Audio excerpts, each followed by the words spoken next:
So I have good news from Europe's southeast. You will see that Greek voters punished the Syriza party, the coalition of radical left party. Now, let's start with the first optimistic tweet. If you can scroll up a bit, please. Yes, okay. This is Stathis Kalivas, our nation's optimist. These elections are the first act of a two-act play in Greece. First act is the unexpectedly huge difference of 20 points between New Democracy and Syriza tonight. Second act will probably be the overtaking of Syriza by PASOK. It's the Pan-Hellenic Socialist Movement, which is basically more social democracy. Right. It's in the coming elections, likely to be held on June 25. And as he replies to this original tweet, he says, this is nothing less than the political end of the 2010 crisis. I like optimism, and I'm gonna be optimistic. Now, if we move on the next tweet, please. The previous Chancellor of Austria, Sebastian Kurz, he says, congratulations to Kyriakos Mitsotakis for again winning the Greek parliamentary elections decisively. Greek voters remember well that Syriza nearly led them to the brink of collapse, while you have brought back economic growth and prosperity. So what are the differences between the main parties? Because I'm a complete layman to Greek politics. Okay, so we have now, as you will see, we will have 6 parties in the parliament, but there were 7. I'll tell you about the first 3 ones. So New Democracy is a party that was a bit more statist. It's status right. They had a center-right agenda. With Mitsotakis, it has a bit of a broader appeal, both to the center and also to the right, because he seems to be he seems to listen to people who ask for things on all sides. So his appeal is much greater. So he came to power of the New Democracy after the second term of Syriza, the second election win of Syriza in September 2015. There was an internal, let's say, there was a sort of schism. Nominees. Yeah, there were 4 nominees that were going for the leadership position, and he eventually won. I think it was early 2016 when the whole process finished. And he has done a lot to, let's say, renew and rebrand New Democracy. So it's considered much. People look at it and they don't frequently see the old face of New Democracy. He is considered to have a much broader appeal. Now, the second party was Syriza, which is the coalition of radical left, which I will definitely talk a lot about in this segment. I will try to capsulize a lot of what they did wrong. It's a difficult task, but you will appreciate the intensity of how bad they were. The Pan-Hellenic Socialist Party is basically Social Democrat Party. It was led by Papandreou in the 80s. And he was very Keynesian in its economics. Right. And basically his rule in the 80s and then another term in the 90s has given many people, including many Greeks, the fear that if Greeks were to go to the drachma, Greek politicians would constantly print money. They would have zero respect for economic theory and what it says about inflation. They would just keep doing so because it was they would see this as politically expedient. Yeah. So if you ask people who are more to the center and center-right, they're really dissatisfied with the 80s that were led by PASOK. But as you will see, PASOK turned a bit more social democratic. It wasn't socialist in the classical sense that we are talking about when we talk about, political theory.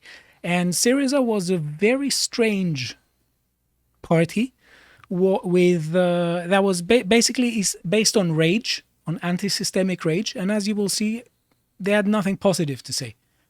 So let's move on the next video by BBC. The governing New Democratic Party has achieved a resounding victory, which the party's leader, Prime Minister Kyriakos Mitsotakis, has called a political earthquake. He described his party's 41% share of the vote as a mandate to govern for 4 more years. But with almost all the votes counted, the centre-right party looks like it's falling short of an absolute majority. Okay, now, the thing is, you may ask me, why is this considered to be a political earthquake, even if there is no majority? I will tell you a bit about what we called the 50 seats bonus. Right. That basically Syriza revoked when they understood that they were going to lose the previous elections in July 2019. So basically, the thing is that in Greece, we love to disagree with each other. We absolutely love disagreeing with each other, and lawmakers have understood this, and they thought that basically if we leave the people into forming coalitions, they won't form coalitions, and we run the risk of having, let's say, enduring time. We have a long duration of lack of governance. Right. And that is very difficult and very dangerous for the country. So until 2019, until the second term of the Syriza party, this was in place.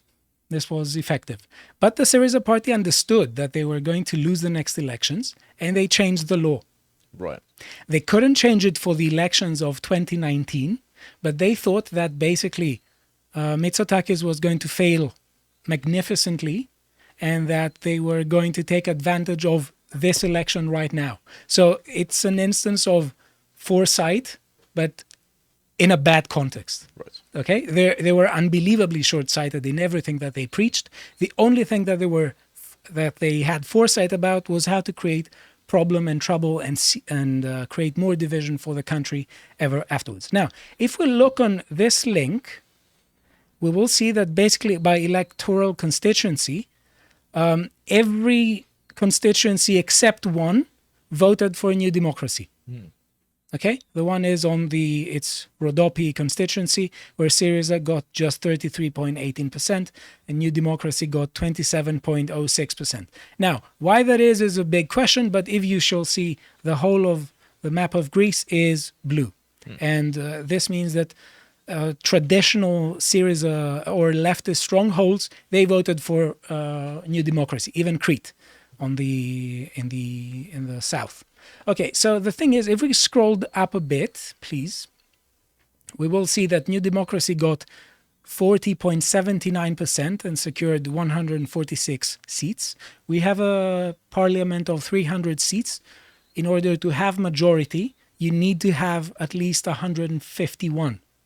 That's a nasty situation, because you have a hung parliament, and usually you have one or two people blackmailing the party who leads, and that's not a big solution. That's not a good solution. That is why Mitsotakis now is going to go for a second round, and he's not going to seek a coalition of other parties.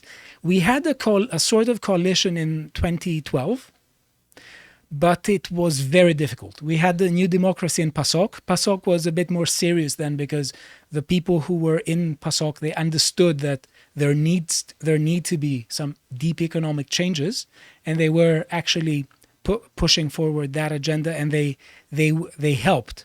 There was another party, weird leftist party, but they initially helped the coalition, but then left. Right. Okay, so it's an unstable situation. That is why we're going to have a second round. And also, if you see, the other parties, they're not anywhere near 40.79%. So all it takes to establish a majority is 5 more seats. Now, the Syriza party lost close to 11% relative to the previous election. So that's a very major loss. New Democracy won just around 1 point something percent. PASOK won a lot. I think it won close to 3%. And Europe's favorite Stalinists, the Greek Communist Party, they had an increase of 1.7 particularly. So at least you have to give to them that they're not playing the Trotskyist card. Yeah. At least they're honest about being awful people. You have to give it to them that they're not playing the Trotskyist card. That, if Trotsky were in power, the world would be heaven on earth. Now, speaking of communism, you can visit a website. If we go to the Lotus Eaters link, please, John. Perfect. Yep, you can visit a website where for only £5 a month, you can have access to all our premium content, such as real communism has already been tried by the esteemed gentleman over here. Oh, you're very nice. Thank you very much. Okay, now, some people haven't got the message. No, well, my reading on this is that actually it's not the communist utopia that was the goal, but it's actually the violent revolution, mass genocide, theft, and self-empowerment atop the dictatorship of the proletariat that's the goal, because it seems that Marx's personal conduct wanted to enrich himself, and it just so happens that every single person that practices Marxism, well, they want the same thing. Okay, so with just £5 a month, you can get access to all our premium content and watch videos such as these videos, where you cannot find them elsewhere, at least to the depth that we are examining them. Okay, now let's move to the Novara Media prediction, because I'm sure that you're going to appreciate it very much. So the Novara Media on May the 13th, they said, in this month's Greek elections, taking place on the 21st of May, the left parties are projected to grow, with the right-wing New Democracy Party losing their majority. Oh, no. This is partly due to the introduction of a proportional electoral system. Oh, dear. That's the revoking the 50 seats bonus. Okay, and they were having some really, I think they fell out. 146 is 22 seats more than 124. Near miss. Ooh, Yes. so close. 94 is close to 20-something more than 72. Okay? And the Varoufakis party was ousted. It wasn't even in the party. Is this the same Yanis Varoufakis who wrote the introduction to the Communist Manifesto? Yes. Some people may Right. know him for his criticisms of the EU and may love him for it. I don't think Greeks love him as much. No, it would seem that the Poles seem to burn that out. So the thing is that I think we should. I will be honest. I will miss some of the paraphernalia of Varoufakis' party. We can just watch the next video by Sky News on mute. This is just. You need to see. This is a Greek MP talking on a video conference. She's a member of the Varoufakis Mera 25. Right. And there's another MP walking behind, Clown, who is just getting a bit comfy, if you see. Was he getting his kit off during an interview? Just look. I mean, we had Right Said Fred on the show last week, and he's literally doing I'm Too Sexy for My Shirt. Yeah. Well, he really felt like it, and, she... He got a bit... maybe, Why didn't she say something until... Yeah, maybe he was about to wear something a bit less comfortable, more comfortable. Okay, now, so basically you see there's a double score. And the thing is that this is something that is really unprecedented in Greece. Right. Because, both New Democracy won, but also Syriza lost big time. And I think that it's important to remember and capsulize why Syriza was so unpopular and why it remains unpopular to this day. We see this from Louis Goodall, big win for incumbent New Democracy Party in Greek elections. New Democracy win all but one electoral district, even all left-wing fortresses. Vote share is up a bit on last election, but main story is huge fall in Syriza vote. Okay, so I will try to capsulize why Syriza has failed big time. And this is something that most of Syriza members, even their politicians, they haven't even understood. Because although they try to brand themselves as the party of the people, if you see, they're not really interested in talking to people. They're interested in talking down to people. So for the sake of image, they did a lot of, let's say, public events. They did try to raise the profile of people who are publicly concerned and that they were really close to the simple folk. But actually they talked down to people, and you will see that they implemented a sort of atrocious policies when they were in power. So I will try to capsulize what was so wrong with them. So basically, Syriza governed for 4.5 years. So they governed from January 2015 to July 2019. Now, in normal conditions, a term of the Greek premiership is 4 years. But we haven't had a 4-year premiership in a long while. Now we had sort of shy of a 4-year premiership for 2 months. And that's that's a significant difference in degree. Because Syriza, for instance, came into power, and in 6 months, they just asked for a second election after the referendum of 2015. So the thing is that this is important not just for Greeks, but for people who are really interested in anti-systemic thinking, because like with everything, there are good and bad versions of it. Now, let's say something about what was the very bad aspect of Syriza's anti-systemic thing, that they have had essentially zero positive things to put forward. They had zero positive vision. They were a anti-system party. They branded themselves as an anti-system party, and basically they stayed an anti-system party ever since in rhetoric, but actually with respect to the implementation of policies, they actually had the worst austerity measure. That the memorandum that Tsipras signed was worse than the previous ones. Right. So the thing is that people voted for them because they thought that they were voting for an anti-system party. But actually, it wasn't anti-system because it was the rotting breath of a dying system.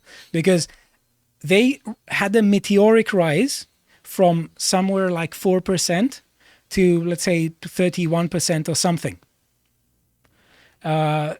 That was not, as we say, out of nowhere. They took over the old PASOK, the old socialist party, who wanted basically to resist changes. So they branded themselves as the anti-systemic party.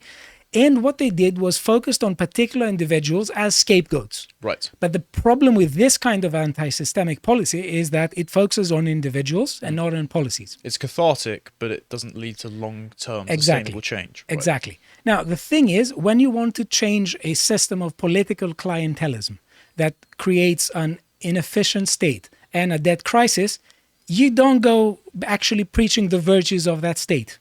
And this is what Syriza did. Now, weird thing is that he branded himself as a protest party, and not just a protest party within Europe. He wanted to approach the image. He wanted to cultivate the image of a leftist, of a hard left European leader. And he, if you can see here, he's the only Greek MP who attended the Fidel Castro's funeral, and he also delivered a eulogy.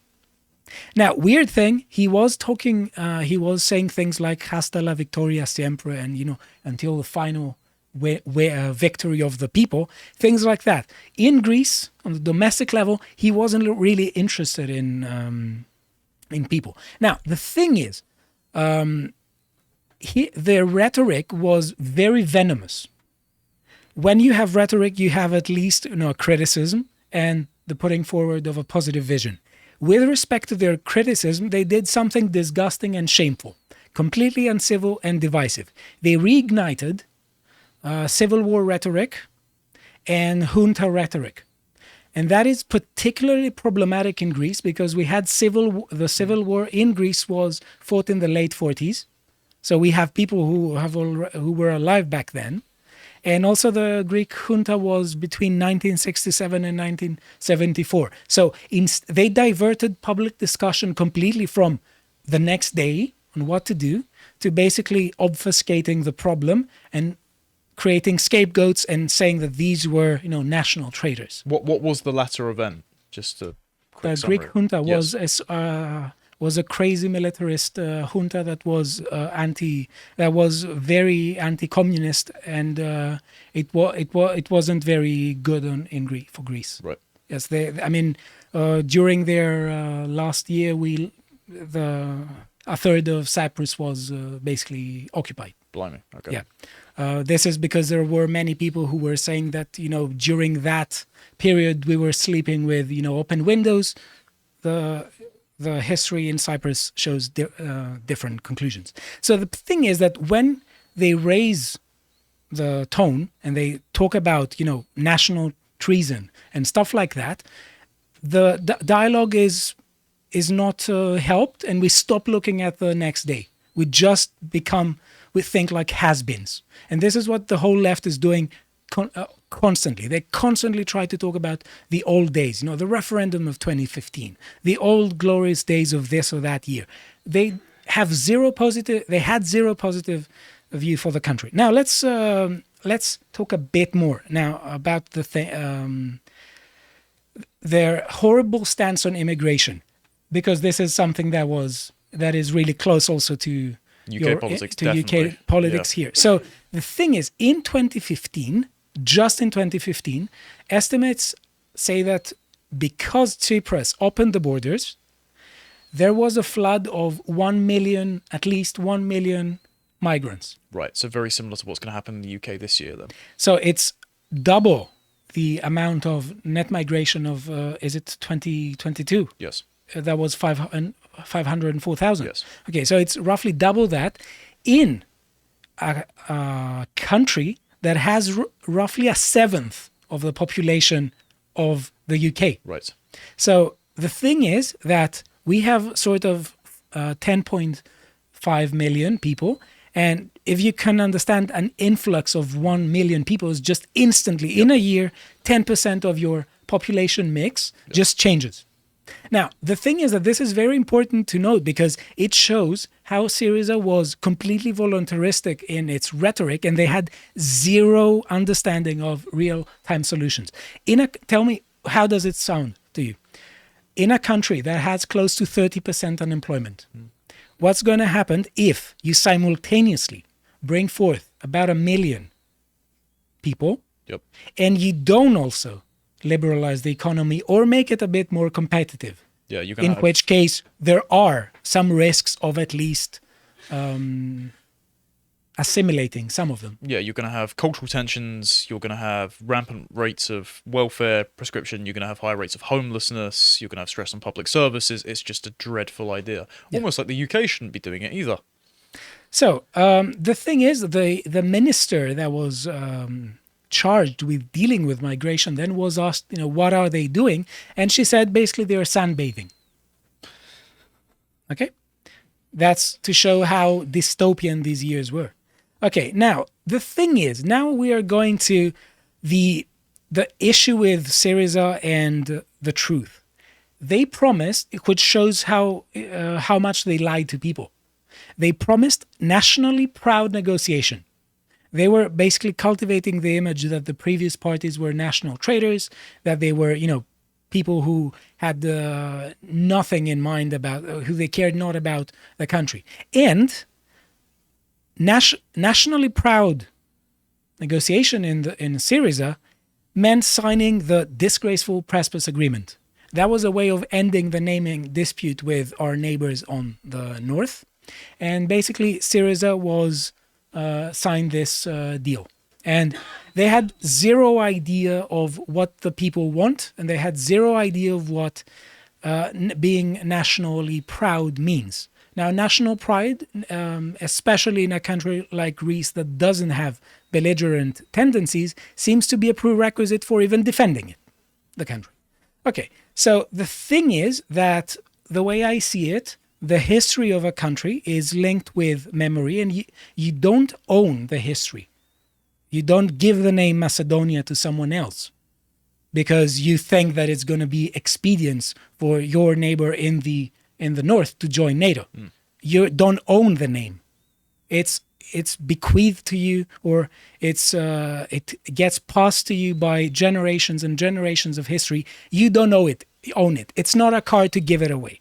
Now, one thing is that if we see here from the Greek analysts, he very frequently shows interesting stuff. He said the period between 2015 and 2019 saw Greece at the bottom of the democracy index. The challenges to the rule of law were deep and wide, but not as interested for many foreign journalists, enabled with the rise of Syriza to cover. Greece is definitely imperfect, but thankfully improving. Now, another thing, they try to control the press. They say that they had a minister then, I think it's Konstantinos Papas, who was saying that our channels are in chaos, so we need to control them. So we need to basically run some, let's say, contest and have some of them to operate and others not. A bit Now, like Ofcom in the UK, where the government regulates exactly what people you can platform. yeah, and now there are endless things that the Syriza did wrong, but I want us to move on the next link, please, the one by Twitter. Go. Okay, so if we go on the next link, please. Next. Sorry, next. Okay, I'll just talk about it. So the thing is, we had the Paraskevopoulos law that was an aberration, and I will read from it some thing that it said that in addition to the other tribulations, the long-suffering Greek people are now being subjected to the unprecedented legal ramifications of the Paraskevopoulos law and the extended implementation thereof by the Greek government and the ministers responsible. Under this law, dangerous criminals are becoming eligible for early release instead of being required to serve their full sentence. This is despite a tragic incident that occurred in Germany no more than 2 years ago and sent shockwaves through Europe. So what happened is that Syriza said, okay, there's a problem. We have overpopulated prisons. So what's the solution? Cut the prison sentence in half. That was their solution. So basically they turned Athens into Gotham City. Now, the thing is, if we move just on the next section, on the Why New Democracy won of our segment, basically I want to say that the New Democracy won because although it was the anti-Syriza party, it didn't brand itself as solely the anti-Syriza party. So they introduced some kind of normalcy. They introduced the image of a country that wants to solve its problems to a degree, that not everything is perfect, but if you compare, there's no contest. Okay, so if you see the transformation of the economy, debt to GDP ratio, but take profit.org, statistics / government debt to GDP Greece.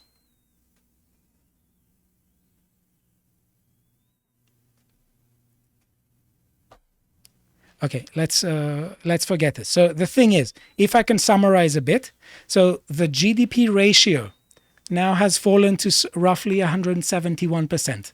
So we had the national debt crisis, and the thing is that right now the New Democracy doesn't see economics as a zero-sum game, and more wealth has been created, and this is good for the country. Okay, so the thing is, there is also, we can move now on the New York Times article.